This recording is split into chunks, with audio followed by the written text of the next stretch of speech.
So our agenda for today, so we're going to kick off and I'm going to set the stage, and then with all of our panelists, we're going to do just a State of the Union, really talk about what we've been seeing in the last couple of years, what we're seeing recently, and how it really we've seen it, especially with our own careers and how it's impacted our own journeys.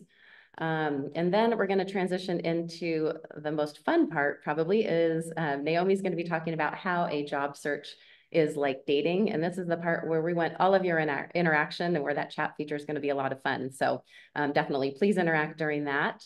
And then we're going to wrap up with 5 key interviewing tips, again, that Naomi is going to be really excited to share with us. So the dynamic nature of the business environment these days, I'm sure you're all familiar with it, whether it's still feeling the effects of the pandemic, economic fluctuations, and just global geopolitical events. And briefing programs, again, as you probably have all seen, are not immune to all of these changes and all of these effects that have been happening. A lot of times it's resulted in the consolidation of programs, shifts in the nature of the work that you're having to do, and it really creates a lot of perpetual change, a lot of uncertainty. And sometimes it leads to continuous layoffs, shifts in your organization with your leadership, and just your roles evolving. So the result really, and what we've been seeing and what we have been hearing, is that a lot of the teams are taking on additional programs, additional responsibilities, which is increasing your workload. And some of this shifts we've seen, especially with results which have resulted in new leadership, really manifests itself in, you might be finding yourself having to justify your role, justify your program, getting familiar with new leadership, or you might just be looking for a new role overall. But even amidst all of this chaos, all of this churn, we see it as lots of opportunity, and an opportunity for change, growth, and your development, which is really the focus, as I said, of what the UPLEVEL University portion is. So as I said, this is about all of you, your growth. So we want to make this interactive. And like I said, I think we'll have a lot of opportunities for your feedback. We want this to be a valuable experience for you. And so in the end, hopefully we'll give you some great tips, some tricks, give you kind of a good shot in the arm, a good dose of positivity. And so when you're all in a great place, when you're feeling like you're in a position of power, and when you're really enabled to face whatever is coming your way, you thrive, and then our community thrives. So with that, it is my pleasure to introduce both of our panelists. So first of all, we have Naomi Price. I'm sure many of you are familiar with Naomi. Naomi is with Mandel Communications, powered by Vantage Partners, and we'll talk about that evolution today. And for those of you that may not know Naomi has been a member of the Association of Briefing Program Managers as a solution partner since 2006. I thought I was in the ABPM for a long time, but Naomi probably has me beat there. And if you're not familiar with Mandel, I could talk for days about the value that they add to programs. I've used them multiple times across many programs, but they are the solution partner, the go-to solution partner for discussion leader training. And they do their best to work with super smart people such as yourselves and your discussion leader communities to take a lot of complex information and distill it down so that you can drive better better business decisions faster. 2 little known facts about Naomi. The first one is that prior to joining Mandel, she spent 6 years as an executive in the career management industry in both the US and in Australia. And then the second piece, which is going to play big into today's webinar, is that she has aspired to write a book on how the job search is like dating. So you are all the lucky recipients of getting a sneak peek of that today. And next we have Jocelyn Dolmobile. Jocelyn is with Dell Technologies, and she's been with Dell Technologies for 7 years in the briefing program. And she is a strategic program manager and global discussion leader bureau lead. And so again, she's actually going to talk about that journey within her career. And Jocelyn most recently led a super impactful, I think one of the most popular sessions at the most recent Association of Briefing Program Managers conference this past spring, along with Kelly DeRoche from Google. And that session was unlocking customer program synergies, a collaborative approach to maximize impact. So that was a great session for those of you that are leading multiple programs under your purview. Jocelyn will be a great resource for you. Jocelyn is also very passionate about developing internal employees and bringing value to programs beyond briefings, and she'll talk a little bit about that today.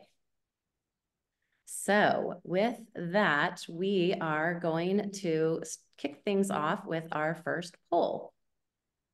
So give me just one moment to pull that up. Okay. So is everybody seeing that? So what we really want to find out is general state of your briefing program. Are you growing? I think we have everything on the spectrum here. And we're going to give everybody just about 10 more seconds.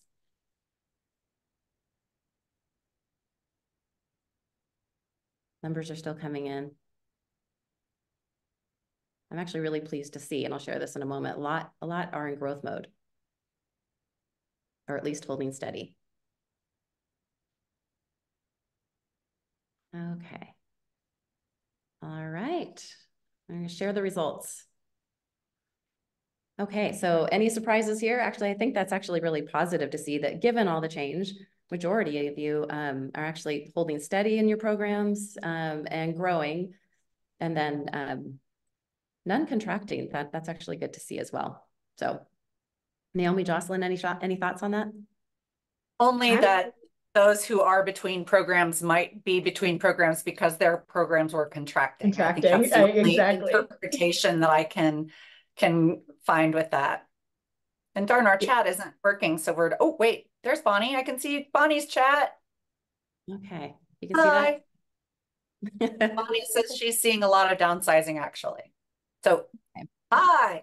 I'm actually surprised that there's not more contracting, given the economic climate that we're in and given what we're seeing, you know, across the board, not just in the briefing industry, but in corporate overall. It's good to see that a lot of people aren't contracting, but shocking.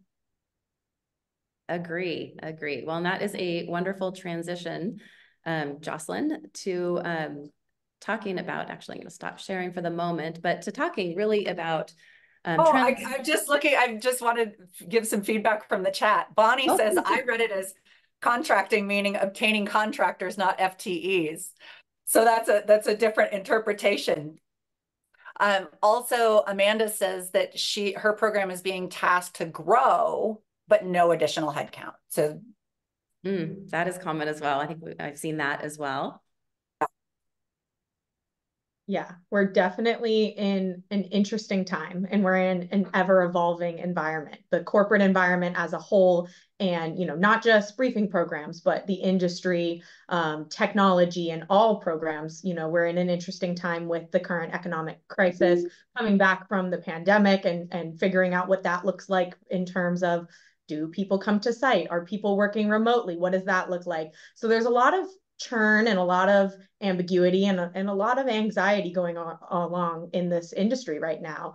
And to Amanda's point in the chat, companies are asking teams to do more with less. We're seeing decreased budgets. We're seeing reduced headcounts. We're seeing no backfills for headcounts who have left by choice, or those who, you know, we've seen a lot of WFRs happen across industries in the recent years. So we're really seeing that companies in general are asking us to do more with less, and with that comes the ability of, you know, taking on additional responsibilities that you might not have had, having to pivot your role, combining organizations, as, you know, Stacy mentioned earlier in the recap. So, you know, what we're seeing in the briefing program world too, and this customer program extension, is that there's a lot of consolidation of programs, a merging of customer programs to be part of the same organization.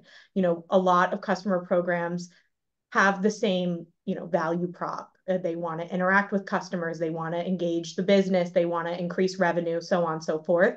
So we're seeing a lot of those programs who have similar value props coming together under one organization. I can give an example at Dell Technologies. Our global executive briefing program is now under the same leadership as our North America field experiential team. So we're seeing that at Dell. At Google, the executive briefing program has the customer advisory boards, the exec sponsor team, the customer communities, and the voice of the customer team all under the same organization. And then for those of you who were not able to attend last week's UPLEVEL session with Verizon, Verizon is also experiencing this. And they had a great discussion about how they're managing the breadth of their responsibilities of their programs. So if you weren't able to attend that, I know the recording is coming soon, so be sure to check that out as well, because that's a perfect use case for exactly what we're seeing in the industry these days. But on top of that, in the combining of organizations, we're also seeing a lot more evolution of employees' day-to-day roles and responsibilities. To that point of doing more with less, we'd like to think with reduction in budget and headcount that we're going to do less with less.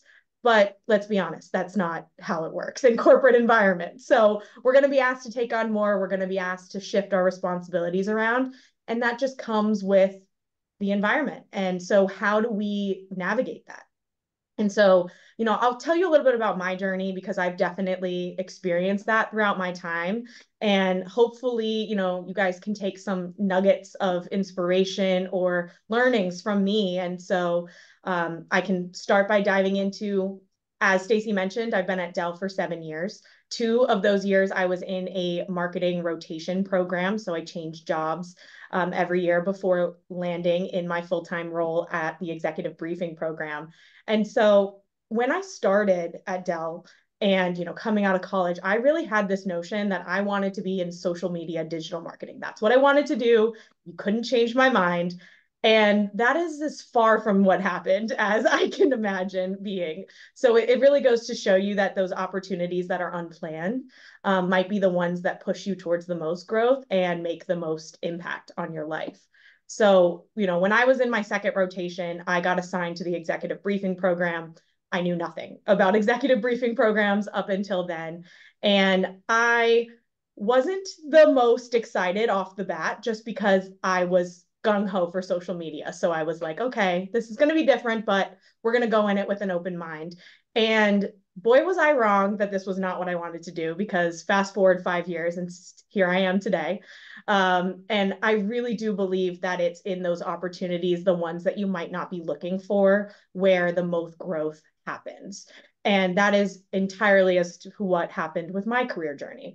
So it was within the executive briefing program that I truly found my place. I was able to try areas that I didn't know that I liked or would be good at.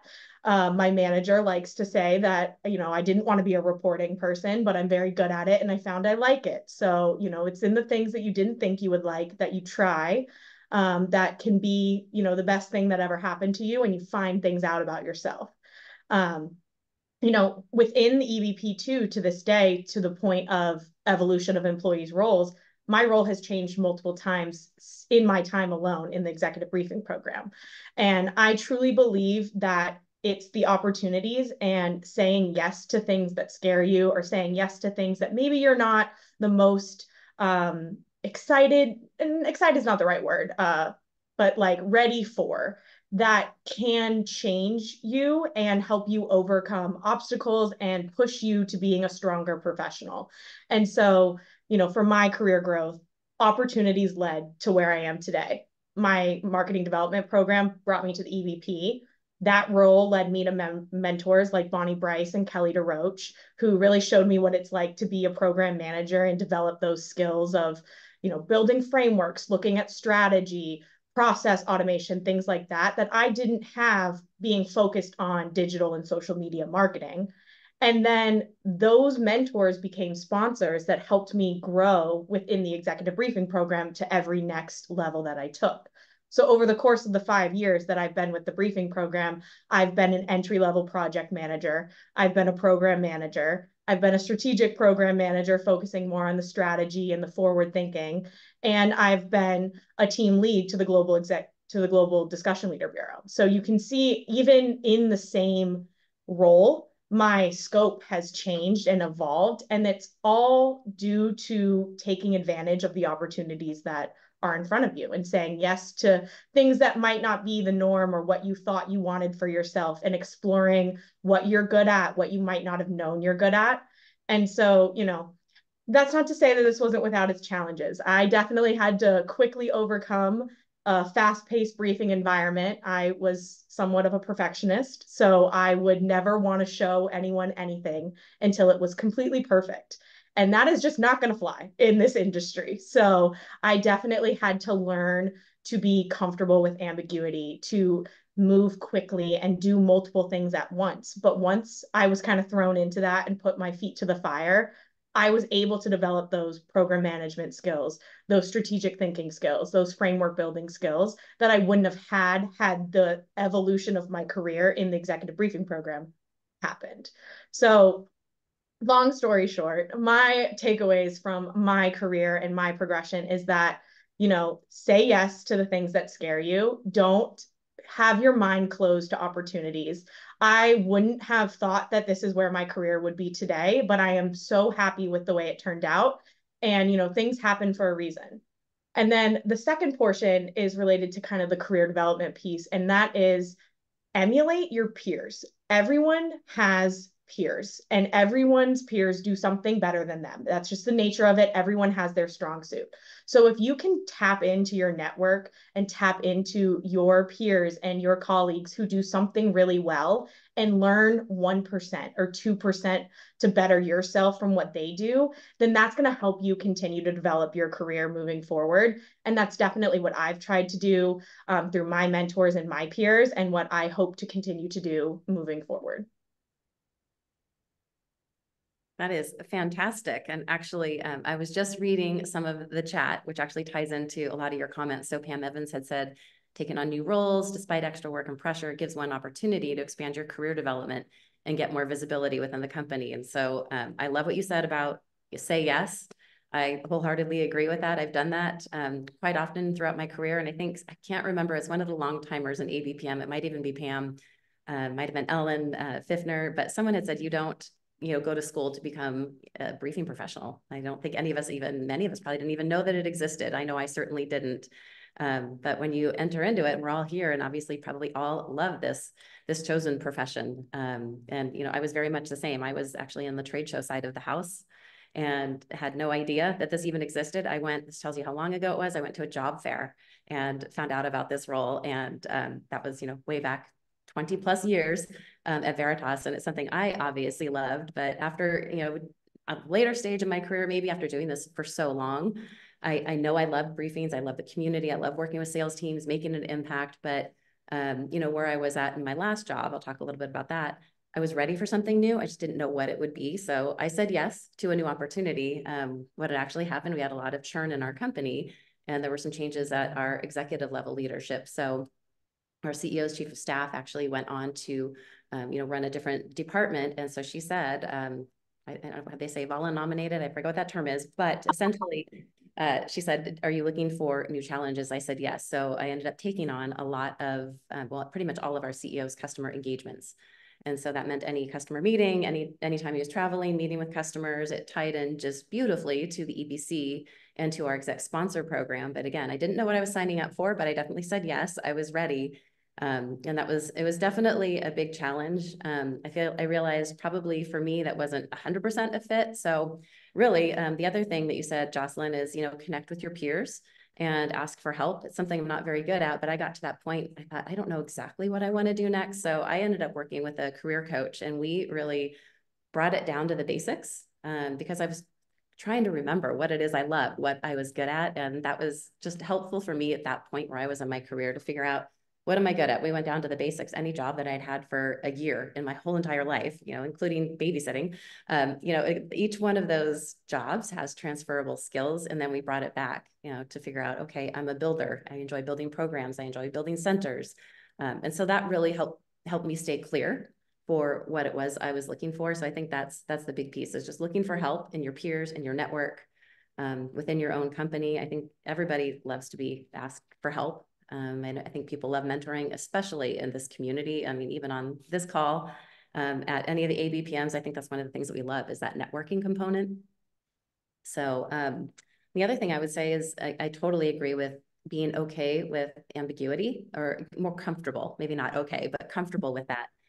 Because like you were saying, you don't 100% know what you're signing up for. You have to have a pretty good idea. But the more you can be comfortable with that, I always think like I said in the beginning, in the times of churn and just in the times of ambiguity, you have the opportunity to be in the driver's seat a bit and get comfortable with that and set a path. The other thing we talked about was in our prep for this was if you don't have a plan for yourself in your career, somebody else does.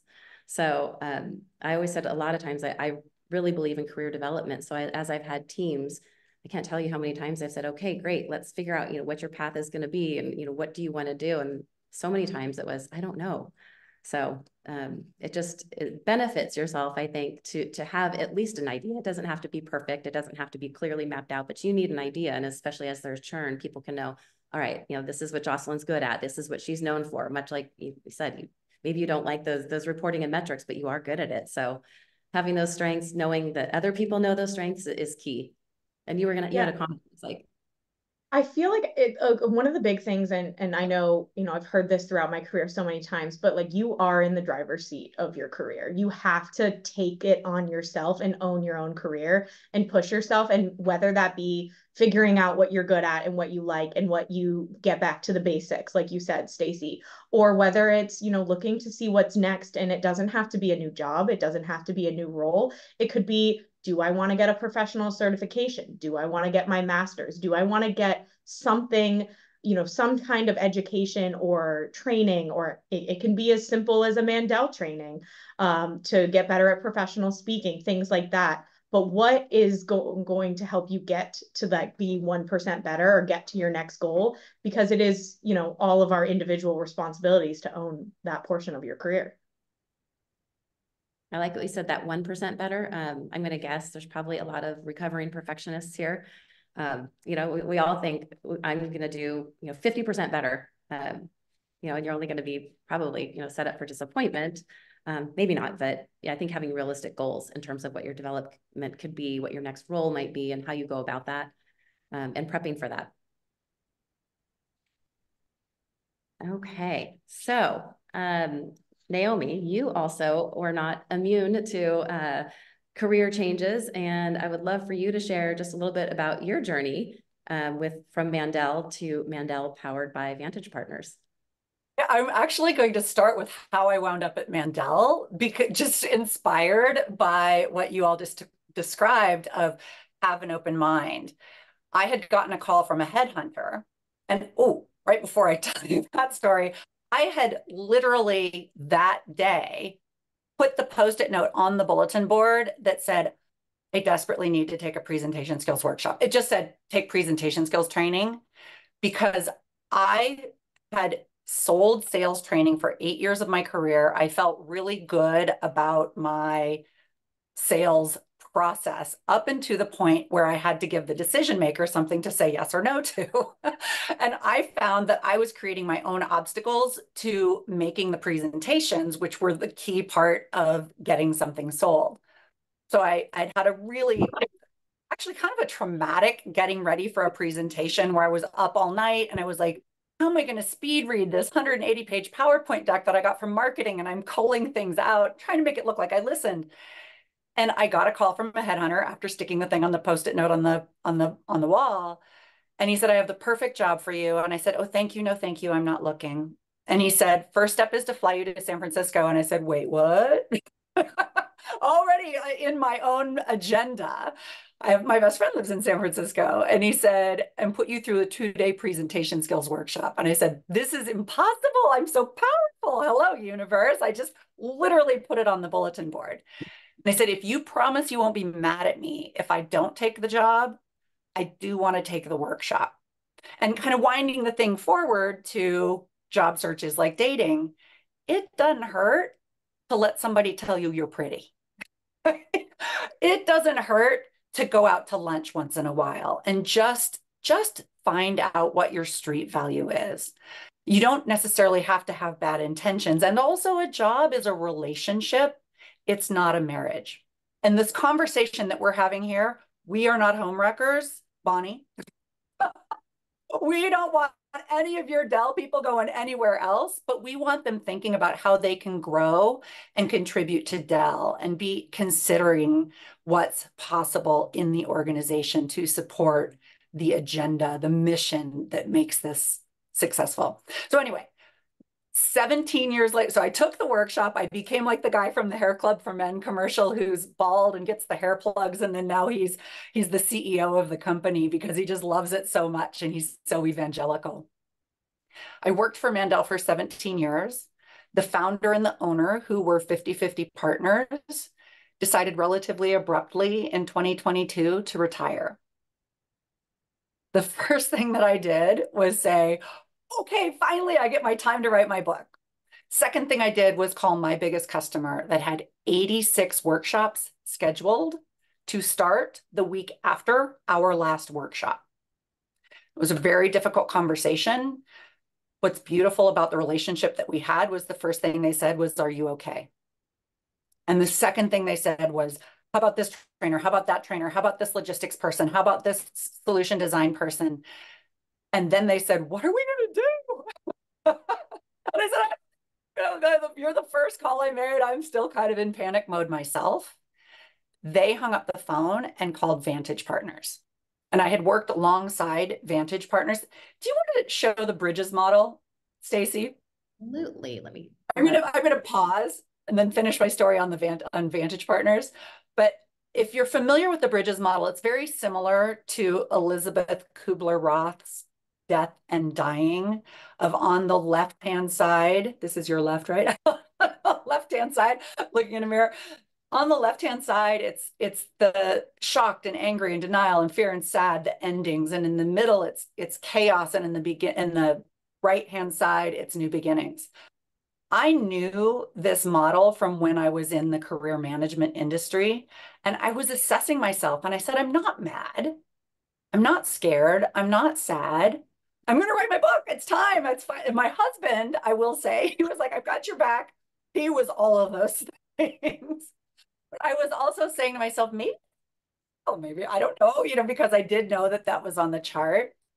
But 10 minutes after I had made that call to my largest client, the chairman of the board of Vantage Partners called me and said, would you be interested in joining us? Because we're here to serve your largest client. And they need to solve a problem. We think we can solve the problem. We can either create the IP and have our trainers do it, or even better, maybe we could get your IP and have our trainers do it. But best case scenario, it's completely seamless to the client if we get your IP and we have your trainers do it. And I was like, wait a minute, this is maybe a chance for me to keep doing what I love with the people I love. And if I'm going to write a book about how the job search is like dating and Prince Charming calls first, Mom was picking up the phone. So I really, really was so blessed with this opportunity. Do you want to go to that next slide that we have, Stacy, about the career transition complexity index or something like that? This is something that we used to talk about when job shift complexity matrix. We used to talk about this when I was in the industry. And if you think about that lower right-hand side, if you take another job in another company or within your company that's not too big of a shift, it typically doesn't take too much time. It's not that hard. If you think about what Jocelyn did in her evolution, let me see, I'm going this way, is Jocelyn's evolution within Dell. She stayed in the same company and she's had different kinds of roles from when she started with that marketing rotation. If you think about Stacy, she was in a different role. She was running the briefing program at Cohesity and switched over to Nexus. Thank you for staying in the community, Stacy, and thank you, Nexus, for keeping Stacy in the community. But it could have been a bigger stretch. You could have gone further, right? It would have been harder to go further. And if you look at where I am on this job shift complexity matrix, I'm doing exactly the same thing. I'm just in a different company, but it's a company with a very similar culture of really good, really smart people. So I think we all have had different changes, and we want to, I'm sorry we aren't able to have everybody see everybody's chat, but please feel free to kind of pitch in as we're talking here. about your own experience, and what you're seeing in job change as well. But yeah, so I had the opportunity to stay with ABPM, to stay with Mandel Content. What I love about Vantage Partners is they approach it with such humility and compassion to recognize the power of the brand that Steve Mandel built over 35 some years. They call us Mandel powered by Vantage Partners, which they are really our infrastructure. And they also, their legacy is amazing. They were founded by the Harvard Negotiation Project. One of the founders was one of the authors of the book Getting to Yes. So negotiation is our superpower. And they helped negotiate the end of apartheid. They helped negotiate the release of the hostages from Iran. I have people that I know and work with who are in pictures in our office, arm in arm with Nelson Mandela. And I'm just, every time I'm there, I'm just like, this is so cool. I am really excited to be part of the legacy. But I will stop carrying on. Stacey, back to you. Absolutely. I think that just reinforces also the, say yes. I mean, of course, how could you have said no to that? All of this has been stumbling forward over all these years. And the one thing is, if I ever do get to the point where I write that book, now I have the credibility of having to have had a career change. That was probably the gap in my life experience. Absolutely. Well, and we are going to hear more about that, but first we are going to jump into our next poll. And this one is, I would like to just reinforce that this poll is anonymous. So I'm going to pull up the poll here. You're all waiting for what that means because that sounds ominous. It's good, trust me, and we will share the results. And again, triple reinforcing this is anonymous. So how are you feeling about your current role and just where you're at in your career journey? Again, we'll give everybody about 30 seconds.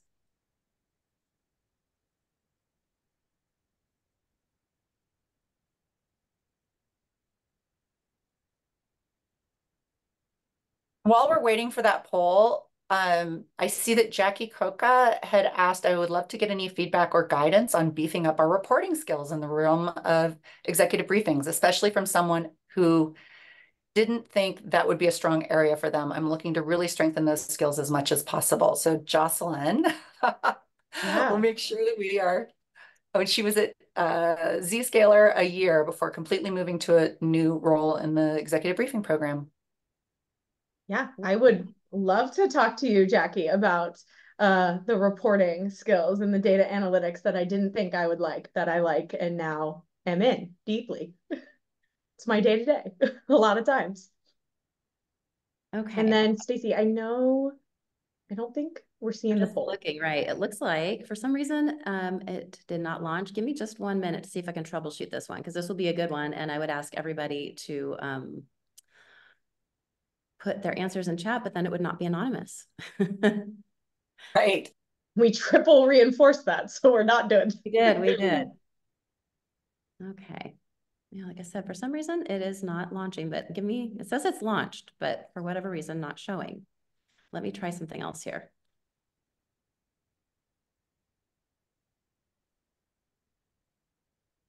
Okay.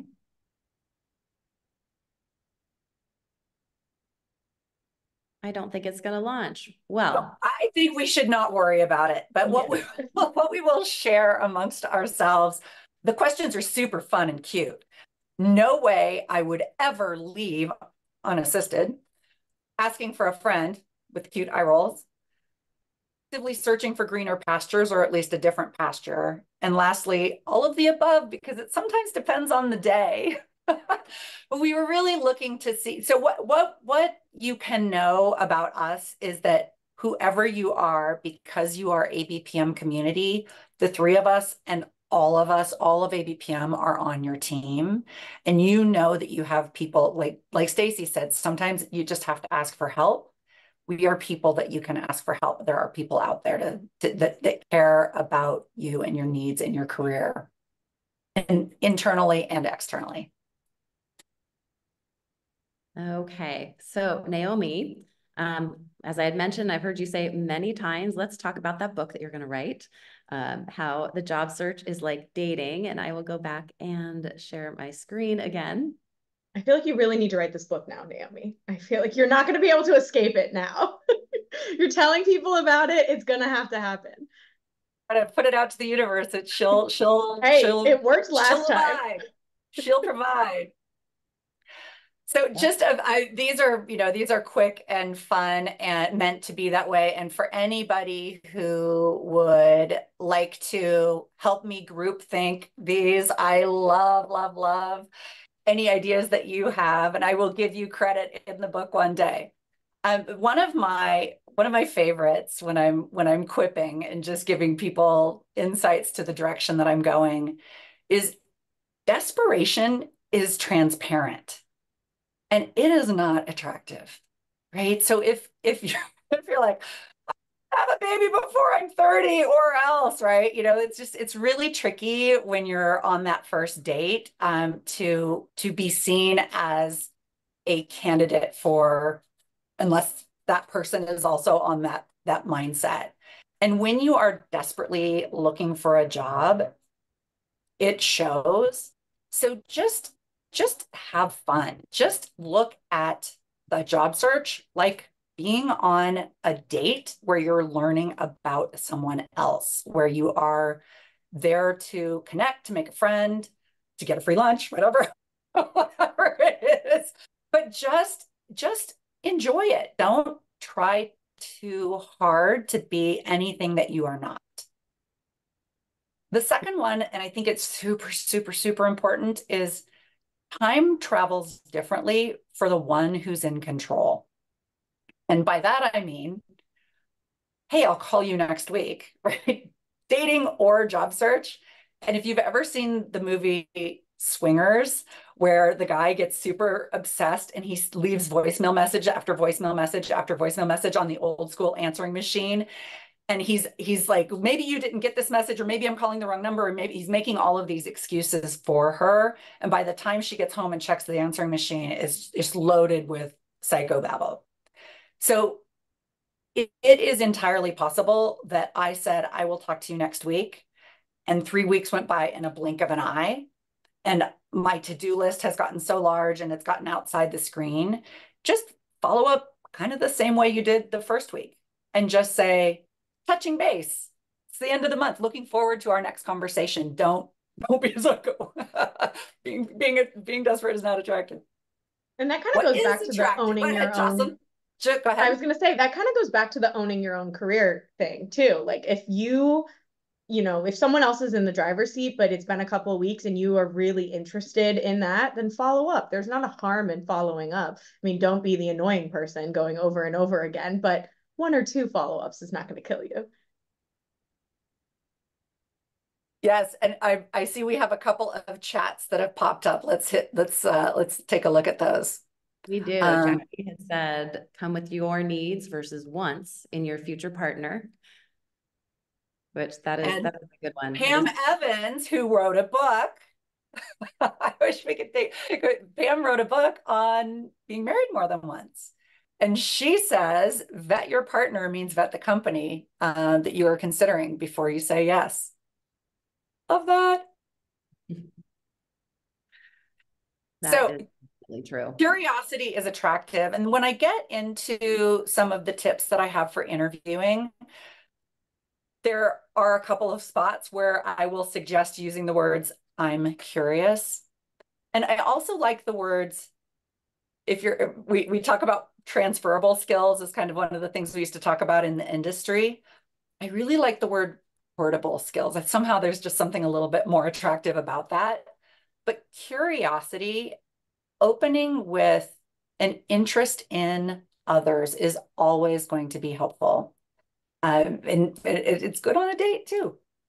And then lastly, profile pictures matter. Now, I have not had the opportunity to tinker with Tinder or Match or other fish in the sea or Bumble or all the things that are out there. But the stories that I've heard from my friends who have are sometimes people fib about their height. Sometimes people do not look anything like. Sometimes it is at least a big haircut difference. But and people are disappointed, and people when you don't when your profile picture doesn't match what you look like in person, there's a you let me say also, definitely have your profile picture be a complimentary photo. If you've got a spectrum of your worst look, worst day, and best look, best day, have a good hair day when if you have hair, when you do your photo, but don't have it be so distorted that it makes them doubt your authenticity and makes them not trust you.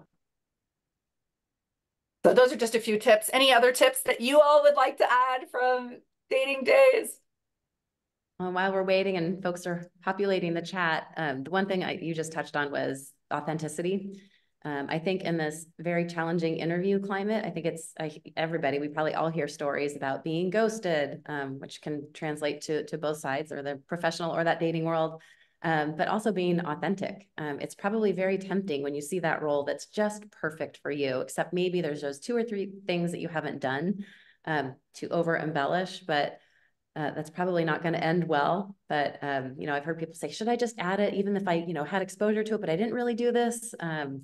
You know, it's very tempting, but I think you just have to be authentic. And I've also heard a lot of people say that, you know, every company is looking for a unicorn that doesn't exist, or they might be writing a job description for that one perfect person that maybe doesn't exist, but still apply. If you feel like you have the majority of them, it is a job description, and, you know, they're looking for a fit for skills, but also for cultural fit, personality. So those things are important to take into account. I've also seen from a lot of my friends and things I've heard that, you know, job descriptions aren't always that accurate either, because my friend told me this story recently about how he was looking at a job description and he happened to know someone who worked at that company and asked them, oh, is this what the team does? And the person who worked at the company said, I don't know what this job description is because this is not what the team does at all. So you have to be on the lookout for that too, a little bit of a catfisher situation in the job description market as well. But also to the point, Stacey, that you were saying about even if you don't have all of the skills, like don't, you know, be inauthentic and tell them that you do if you don't. But also don't be afraid that if you don't have every one of the skills on the job description, that you can't apply. There's nothing to say that that person or the hiring manager won't hire you just because you don't meet this one checkbox.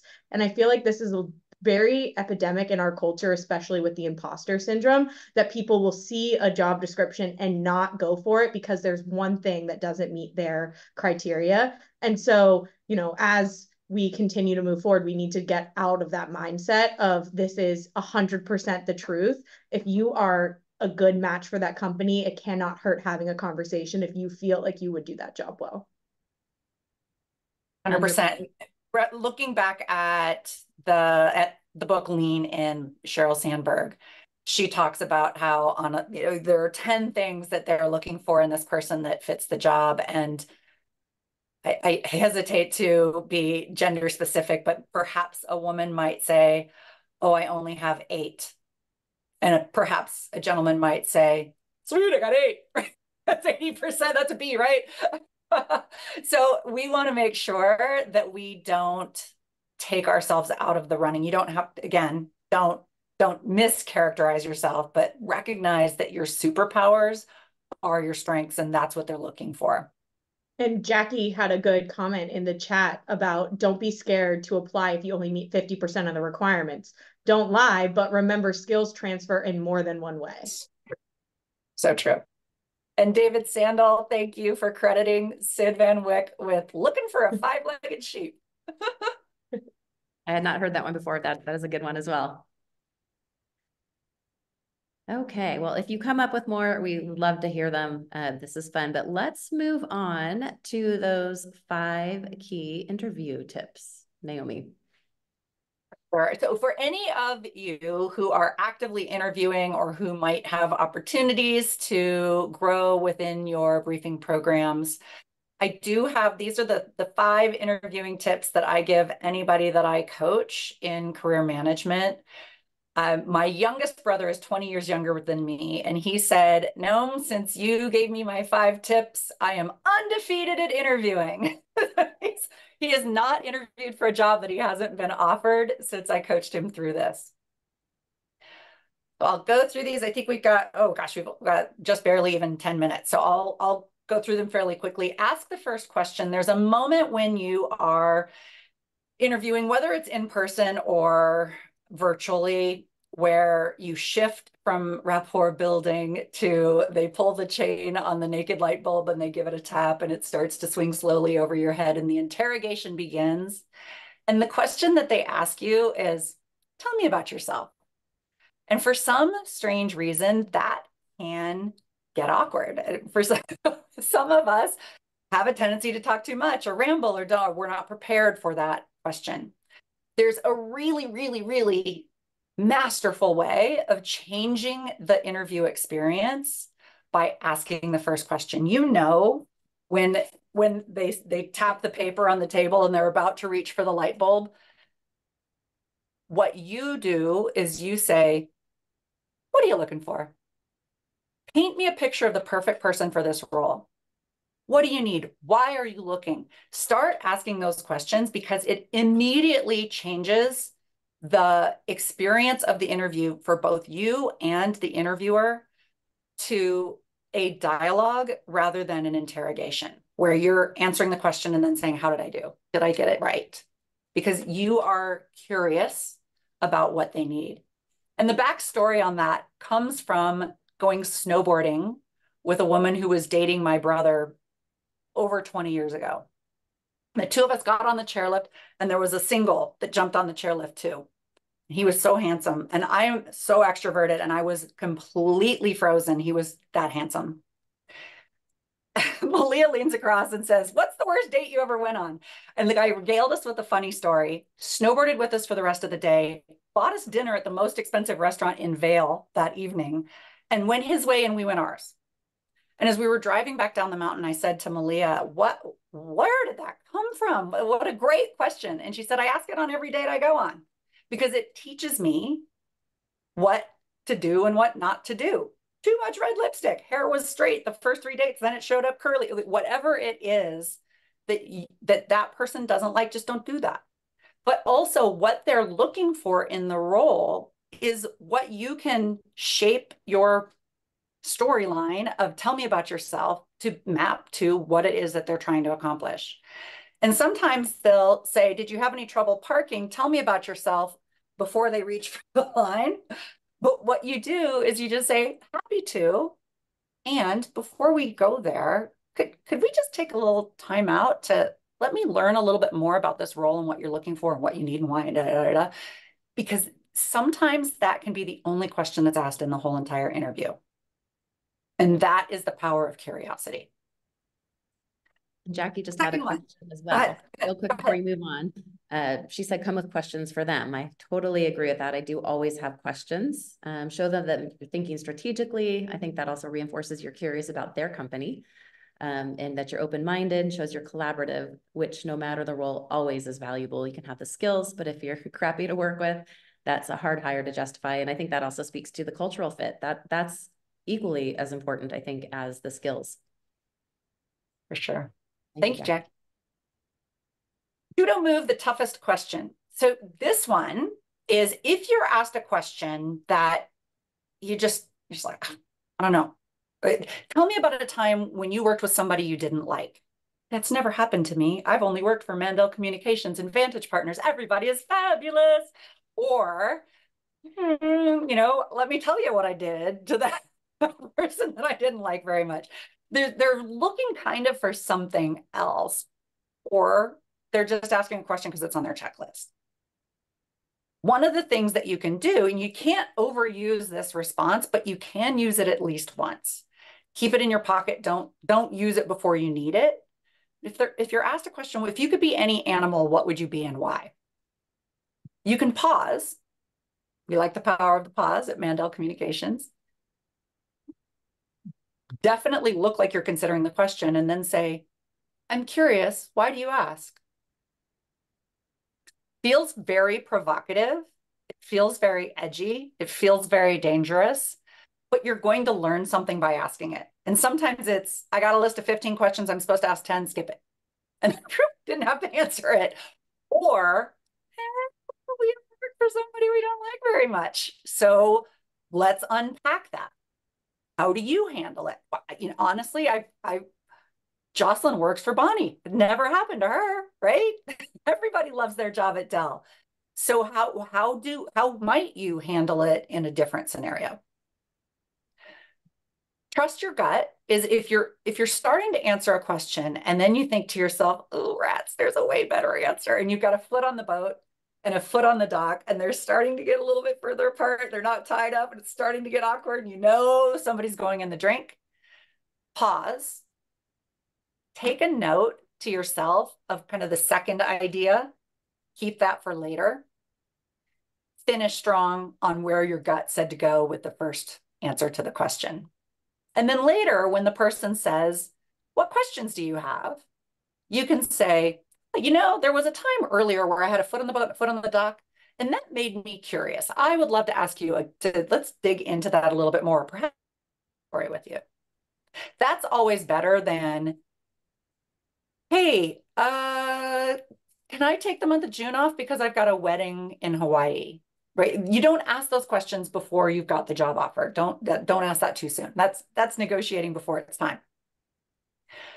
The fourth one, super important, always ask for the job. Frankly, even if you don't want it. Because it's up to, you can decide later once you have the offer and you're negotiating if it's a job you can't refuse. The way to ask for the job is very simple. Just say, I've thoroughly enjoyed this interview. I want to work with you. What are our next steps? And it puts the decision maker in a position to be able to safely answer that question. If they're kind of like, well, I'll talk to HR, and we've got several other people to interview. There may be different things that are next steps, but ask. Because if 20 people interview and 2 people ask for the job, they got a box checked that the person who didn't ask for the job did not. My last one is always follow up. And given the opportunity, if there's still a way to send an old school handwritten note, it's a really nice touch that a lot of people don't do anymore. In some cases, we have no idea where people are and we're all virtual. So there are some things that you can do, like when you see that there's a webinar that Nexus is doing, send them a link and say, this webinar made me think of you, or this article made me think of you. Just stay in touch, because sometimes even if you don't get the job, just like dating, you're still on a person's radar and you might get revisited later when timing's better for everyone. So those are my tips. Oh my gosh, we've only got 3 minutes left. Stacy, back to you. Time flies when you're having fun. Yes, and I do definitely want to reinforce also what you said about follow-up. I just saw a stat recently that said, I swear it was something crazy, about 80% of people don't follow up with a thank you after the interview, which was shocking to me. But follow-up is key in all parts of life. So we wanted to wrap up since we are close to the end of our time here, and just make sure if there's any other questions. And Jackie, I'm happy that you and Jocelyn connected. But any other questions at this time? If there's more slides we didn't see, will they be shared? From Emily. Yes, we will share this deck and this recording. Give me just a few hours after this. And yes, we will share this out. We'll also do some postings and snippets on LinkedIn. If you want to share this with your colleagues, happy to do that. And then also, we are here as a resource for you if you have additional questions, or again, just want to do some of that networking. And I'm always happy to brainstorm with people about anything, EBC related, career, all of that. These are QR codes to our LinkedIn. And we tested them, so they do work. So happy, reach out with all of us. And also, I'll give everybody a moment if they do want to take those down. And then, as I had said earlier, if this was, this was a pilot in terms of Nexus UPLEVEL, YOUniversity. So if this is something you like, Naomi had dropped a very subtle, not subtle hint, which I loved, about negotiation tactics and all of the fantastic world-class resources that she has access to in her organization. So that is something we've been noodling on. So if that is something you would be interested in, a negotiation skills webinar, let me know, and we will get that scheduled. And I'm also always open to just topics overall that would be useful to the community. And here's a sneak peek of some of the webinars that we have coming up. And also, if you're not on Nexus LinkedIn profile page, please connect there. And we are always promoting our events there as well.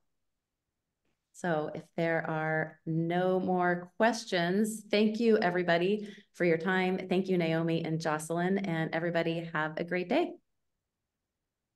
Bye. Bye, Okay, thank thank you. you. Thanks all. Have a good day.